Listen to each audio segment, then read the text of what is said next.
सदका जो आपने कहा, सदक़े के लिए बड़ी इम्पोर्टेंट बात आपने मेरी तवज्जो करवा दी उस तरफ। मसलन सदका जो है, रुपया मैंने एक निकाला, बंदे 10, बंदे 25, उस 1 रुपये में सबका सदका हो सकता है। सिर्फ इन 25 का नहीं हो सकता, इन 25 के माँ बाप का भी हो सकता है, इन 25 के माँ बाप के, आपके इन 25 के बहन भाइयों का भी हो सकता है, इन 25 के साथ इनका भी हो सकता है, मेरा भी हो सकता है। क्योंकि अल्लाह के यहाँ ये असूल नहीं है कि रुपया एक बंदे 100, ये आपको जवाब नहीं मिलेगा। वहाँ पे जो उसके उस नीयत के और उस अमाउंट के ये जो नेकी बनती है वो सब में बराबर पे मेरा पाक परवरदिगार तकसीम कर देगा। वहाँ पे आपसे ये सवाल नहीं होगा कि रुपया एक बंदे 500 के गिनवा दिए तूने, ये कौन सा सदका है। ऐसा ये मुझसे करोगे सवाल तो मैं तो कर दूँगा कि यार रुपया तूने एक दिया मुझे और चीज़ें तो मुझसे, मैं दुकानदार हूँ मसलन, और चीज़ें तूने मुझे 50 लिखवा दी, ये कौन सा है तरीक़ा।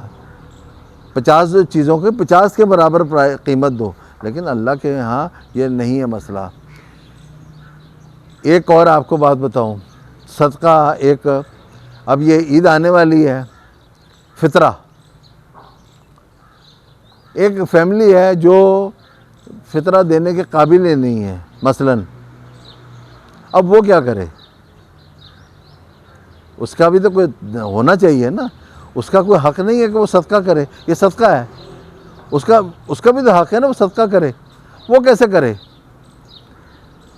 एक फैमिली में 5 बच्चे हैं मसलन, 2 मियाँ बीवी हो गए, उन मियाँ बीवी के समझ ले माँ बाप भी उनके साथ ही रहते, 4 वो हो गए, ठीक है, 4 माँ बाप हो गए, 2 नीचे माँ बाप आ गए, उनके माँ बाप थे 4, 6 हो गए, 5 बच्चे हैं मसलन। अब निकालना है फितरा, पैसे तो इतने हैं नहीं कि फ़ितरा निकल सके, लेकिन ये ज़रूरी नहीं है, नंबर ज़रूरी नहीं है कि इतने नंबर हो तो ये मसला है। मसला इससे कम भी हो तब भी ये फार्मूला यही चलेगा, भले 3 भी हो तब भी, मसलन 2 मियाँ भी 1 बच्चा तब भी फार्मूला यही रहेगा। मैं आपको समझाने के लिए बात बता रहा हूँ। इसका तरीका अब क्या है कि फ़ितरा देना चाहिए, ना कि मेरे पास पैसे नहीं हैं। इसका फ़ितरे का तरीका यह है कि आपने फ़ितरे की नीयत की कि मैं फ़ितरा निकालता हूँ अल्लाह के वास्ते, ठीक है। अब मेरी बीवी जो है, मसलन मैंने फ़ितरा निकाला, मेरी बीवी भी तो उसी लेवल पे है ना, वो भी उतनी मुस्तहिक है कि वो किसी से फ़ितरा ले, तो मेरे से फ़ितरा लेना उसके लिए जायज़ है।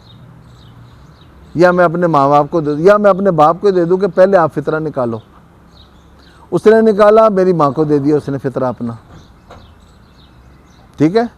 वो मेरे पास आया, मैंने फ़ितरे की नीयत की, मैंने अपनी बीवी को पकड़ाया कि ये तू फ़ितरा ले ले। मेरी बीवी ने अपने बेटे को, बड़े को या बेटी है जो भी है उसको दिया, फिर उसने उसको दिया, उसने आखिरी 5 बच्चों तक, एक से दूसरे तक। उसके बाद जाके सब्ज़ी वाले को या गोश्त वाले को पैसे दो, घर ला के पका लो। ये सबसे आसान, किसी को समझ ना आए दोबारा दोहरा देता हूँ कि फ़ितरा एक था, लेकिन आपने 11 बंदे भुगता दिए एक घर के अंदर आपस में। आप किसी से जो कह रहे हैं कि फ़ितरा दो, तो आप अपने आप भी तो फ़ितरा निकालें। आपका फ़ितरा भी निकला, सवाब निकालने का भी मिला, एक दूसरे को देने का भी मिला, सारे इसमें बहुत सारे बेनिफिट्स आपको मिल गए इसके अंदर, ऐसा नहीं है। और सदक़े का सदका हो गया। ये पूरे साल की इंश्योरेंस पॉलिसी होती है, ये फ़ितरा जो है ये पूरे साल की रिस्क की इंश्योरेंस पॉलिसी है।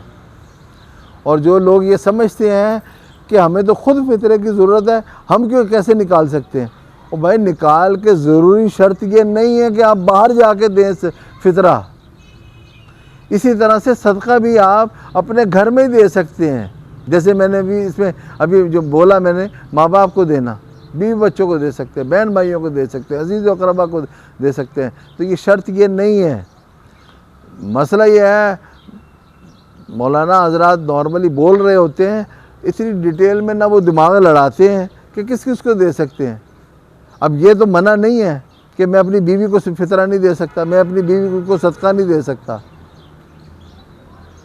अगर हमारे घर की ज़रूरत है तो मैं दे सकता हूँ। और दूसरी बात यह है, हमारे एक माशरे में एक आम तौर पे एक बात हुई है अजीब व गरीब, क्या कि नौज़बिल्लाह मिन ज़ालिक के सदका खाया, मैंने खा लिया और मैं मुस्तहिक नहीं हूँ, इसका मतलब आपकी बलाएं मेरे गले पड़ गई। कोई ऐसा है, अल्लाह ताला, ये अल्लाह और अल्लाह के रसूल का हुक्म है, तो अल्लाह और अल्लाह के रसूल का हुक्म ऐसा नहीं हो सकता कि किसी की मुसीबतें किसी के गले में डाल दे, किसी की मुसीबतें किसी के गले में डाल दे। असल रसूल क्या है कि जायज़ ज़रूरतमंद तक आप अपना सदक़े को पहुँचाएँ, ये है असूल। बहुत शुक्रिया, वस्सलाम। और कोई सवाल आपका हो?